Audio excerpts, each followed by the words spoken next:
ekonomi kita juga meningkat, maka secara geopolitik negara-negara tetangga seperti Australia, China, India, Jepang itu sudah menempatkan Indonesia sebagai mitra strategisnya gitu. Dan artinya kalau tidak dirangkul maka bisa menjadi ancaman yang strategis juga bagi mereka. Itu bisa terlihat misalnya dari satu kebijakan pemerintah Australia dalam white papernya atau dokumen putih pemerintah Australia tentang kebijakan luar negeri Australia 50 tahun ke depan.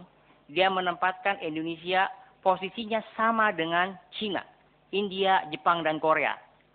Itu artinya apa? Bahwa secara bobot ekonomi politik, kita ini sudah punya potensi yang satu kelas dengan China, India, Jepang, dan Korea. Potensinya ya, saya nggak bicara aktualnya. Artinya, itu yang nama potensi bisa dikonversi, bisa ditransformasi atau tidak sama sekali.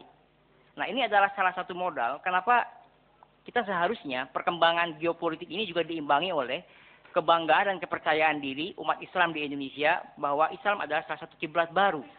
Karena kalau misalnya kita baca bukunya si Martin Jacques di dalam When China Ruled the World misalnya, dia bilang bahwa kebangkitan Cina sebagai kekuatan baru di level global itu juga karena salah satu itu menghempaskan tesisnya Huntington soal peradaban Konfusianisme dan Islam. Dia menyebut bahwa ada dua peradaban di Asia yang harus dilihat di samping peradaban Cina atau Konfusian, yaitu peradaban Islam.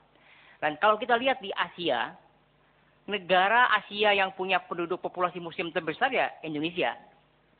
Jadi sebenarnya secara geopolitik, bangsa Indonesia punya beban historis, punya beban moral untuk menjadi salah satu potret baru tentang Islam abad ke-21.